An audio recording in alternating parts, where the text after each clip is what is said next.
India में अगर तुम रहते हो ना तो तुम्हें गरीब बनने के लिए, पुअर बनने के लिए कंडीशन क्या आ रहा है। तो ऐसा मैं क्यों बोल रहा हूँ, क्योंकि देखो इंडिया में ना तुम्हें बचपन से ही एक चीज सिखाई जाती है कि बेटा 10वीं कर ले उसके बाद मजे ही मजे, बेटा 12वीं कर ले उसके बाद मजे ही मजे, बेटा नौकरी लग जाए फिर मजे ही मजे, बेटा बस रिटायरमेंट हो जाए मजे ही मजे। समझ रहे हो। सो बेसिकली क्या कहा जाता है, तुम्हारे दिमाग में ये डाला जाता है कि भाई काम जो होता है वो ऐसा होता है कि एक बार करके छोड़ दो। समझ रहे हो, वैसे चीज होती है कि काम जो होता है वो बहुत बेकार चीज होती है। लेकिन एक्चुअल में अगर काम तुम करोगे, दिल से काम करोगे, जो तुम्हारा मन में जो काम है, जिस काम को करने में मजा आता है उसमें तुम्हें बहुत ज्यादा मजा आएगा। लेकिन वो ये चीज बताते नहीं, वो काम को ऐसी चीज बताते जो बहुत बेकार होती है। समझ रहे हो, बहुत ज्यादा स्ट्रेसफुल चीज होती है, काम को बहुत बेकार दिखाया जाता है।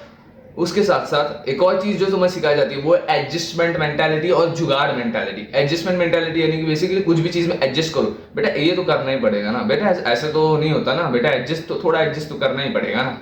तो ये वाली जो चीज होती है ये भी बहुत बेकार है। उसके बाद है जुगाड़ मेंटालिटी कि भाई कोई भी चीज में जुगाड़ ढूंढ दो। इंडियंस को बहुत ज्यादा वो बोला जाता है कि इंडियंस तो वाह क्या जुगाड़ लगाते हैं, ठीक है। सो लेकिन ये जुगाड़ मेंटालिटी एक्चुअली में इंडिया को डिस्ट्रॉय कर रहा है, क्योंकि अगर तुम देखोगे तो इंडिया में जो लोग हैं वो ज्यादा कमाने पे फोकस नहीं करते, वो ज्यादा बचाने पे फोकस करते हैं।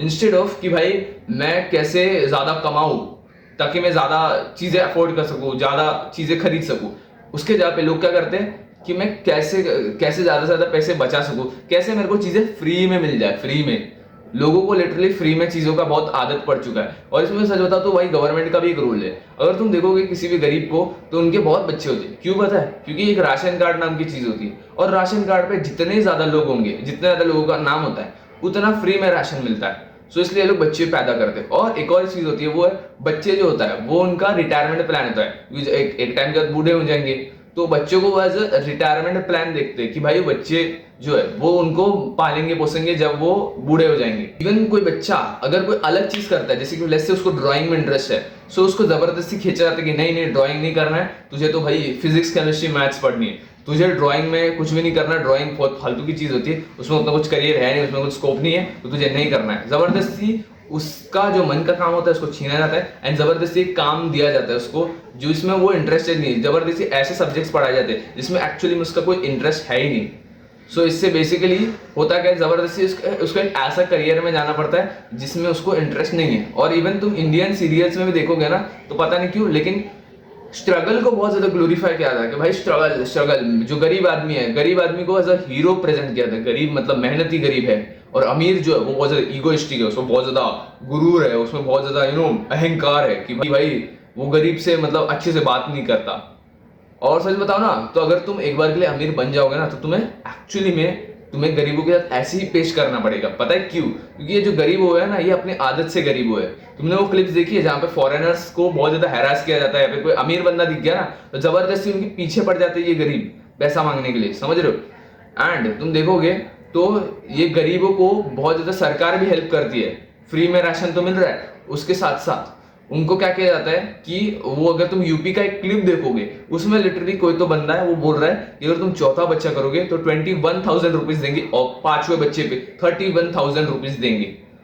और वो किस स्टेट में बोल रहा है? यूपी के स्टेट में। और यूपी एक ऐसा स्टेट है जो one of the poorest state है इंडिया का, और उसके अंदर 5 में से एक बंदा पॉवर्टी लाइन में है, लाइक 5 में से एक बंदा गरीब है, और वहां पे ये सब स्कीम बीम चला रहे। समझ रहे हो। सो ये बेसिकली है ना बहुत ज्यादा ये जो स्कीम्स है और फ्रीबीज है, फ्री की चीजें, इसमें बहुत ज्यादा वो हो रखा है। लाइक लेट्स से तुमने पैसे कमाए और खुद के मेहनत की कमाई से तुमने एक स्लीपर में सीट खरीदी, ठीक है, स्लीपर सीट तुमने पहले रिजर्व कर ली। उसके बाद में कोई ना कोई गरीब आएगा अपने बच्चे को लेके, और फिर बाद में बोलेगा भैया मेरे पास तो बच्चा है तो प्लीज आप ये कर दो। समझ रहे हो कि प्लीज आप मेरे बच्चे को बैठने दो सीट के ऊपर। और फिर बाद में तुम जबरदस्ती वो बच्चे को ऑफकोर्स भाई तुम बैठाने दोगे, धीरे धीरे करके बच्चे के बहाने से वो भी बैठ जाएंगे, फिर धीरे धीरे करके तुम्हारा जो एरिया होगा वो कैप्चर कर लेंगे बेसिकली। समझ रहे हो। सो और इनको अगर तुम ना बोल दोगे तो भाई लिटरली बता रहा हूँ इंडियंस को ना सुनना बहुत ज्यादा बेकार चीज लगता है। उनको लिटरली उनका चेहरा गुस्से में आ जाएगा कि इसने ना कैसे बोल दिया, ये कैसा आदमी है, इसमें इंसानियत नहीं है क्या, एक छोटे बच्चे को भी बैठने नहीं दे रहा, ऐसे करते। समझ रहे हो। और इवन अगर तुम इंडिया में कोई पैटर्न ब्रेक करते हो, जैसे कि जो नॉर्मल तुम्हारे करियर है उसको छोड़ के अगर लेट्स से कोई बंदा जिम ट्रेनर बनता है तो उसको बोलता है अरे भाई तू ये जिम जाके क्या करेगा, बॉडी शॉडी बना क्या करेगा, इसमें थोड़ी कोई करियर है, ये सब फालतू की चीजें छोड़, इसमें अपनी इंजीनियरिंग कर ले, अपनी डॉक्टर में जा, ये सब फालतू की चीजें मत जा, समझ रहे हो, ये ऐसी चीजें बोली जाती है, बहुत ज्यादा डिस्करेज किया जाता है उनको। लाइक लेट्स से मैं अभी बाल बढ़ा रहा हूँ तो मेरे को बहुत सारे लोग बोलते हैं कि तू बाल क्यों बढ़ा रहा है, क्योंकि बचपन से ही जो होते हैं बाल जो होते हैं वो ऐसा ये किया जाता है कंडीशन की लड़कों के बाल छोटे ही होते हैं, ऐसा कंडीशन किया जाता है। लेकिन एक्चुअल में ऐसा नहीं है, लड़के भी बाल बढ़ा सकते हैं। लेकिन ये जो पैटर्न होता है, जो भी कोई पैटर्न ब्रेक करता है तो इंडिया में वो लोग को बहुत ज्यादा बुरा माना जाता है, लाइक बहुत ज्यादा सुनना पड़ता है, समझ रहे हो। तो इसलिए अगर तुम्हें इंडिया में गरीब नहीं रहना है ना तो तुम्हें क्या करना पड़ेगा, तो टीनेज से ही तुम्हें बहुत ज्यादा स्किल्स के ऊपर फोकस करना पड़ेगा। अगर तुम टीनेजर हो, वीडियो देख रहे हो, तो कोई ना कोई ऐसी चीज पकड़ो जिसमें तुम्हें इंटरेस्ट है, मजा है, और उसको तुम पकड़ो और उसी के अंदर तुम महारत हासिल करो। उसमें अंदर तुम एआई को कैसे इंटीग्रेट करते हैं ताकि एआई से तुम्हारा काम और इजी हो जाए, ताकि एआई फ्यूचर में तुम्हारा जॉब ना खा पाए। फिर अच्छी खासी लेवल पे एक डिग्री कर लो और उसके साथ साथ जो स्किल्स है उसको बहुत रिफाइन कर लो, ताकि तुम जो तुम्हारी जॉब कभी लूज ना हो पाए। क्योंकि अगर तुम देखोगे बहुत सारे कंपनीज ले ऑफ्स करते हैं और भाई लिटरली इनके पास कोई स्किल्स वील्स होता नहीं, बेसिक टाइपिंग जॉब होती है, फिर बाद में इनको हटाया जाता है तो बोलते हैं कि भाई गरीब को नौकरी नहीं दे रही, ये सरकार नौकरी नहीं दे रही, ये नहीं कर रही। लेकिन एक्चुअली में उनके पास खुद के पास स्किल नहीं होते, इसके लिए लोग खुद में कुछ स्किल होती नहीं, लेकिन स्टिल ये लोग प्रोटेस्ट करते रहते कि भाई मुझे नौकरी दो नौकरी दो। एक्चुअली में ये सब करने से कोई नौकरी मिलने नहीं वाली। एक्चुअली अगर तुम्हारा स्किल हो गए तो जाके तुम्हें नौकरी मिलेगी। इवन मैं सच कहूंगा, अगर तुम्हारी नौकरी लग भी जाती है उसके साथ साथ कंटेंट क्रिएशन में भी थोड़ा बहुत चीज ट्राई करो। क्यों पता है, क्योंकि कंटेंट क्रिएशन ऐसी चीज है जहां पे तुम अच्छा खासा पैसा कमा सकते हो। इवन तुम कंटेंट क्रिएशन करोगे ना तो इवन तुम लाइक लिटरली जल्दी एज में रिटायर भी हो सकते हो, सोचो।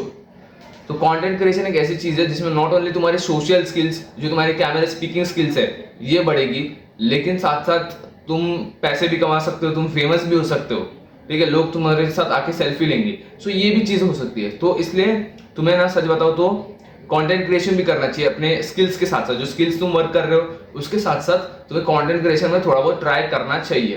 तो आज की इस वीडियो के लिए इतना था। Hope this video helps you. तब तक के लिए टू सी बाय बाय।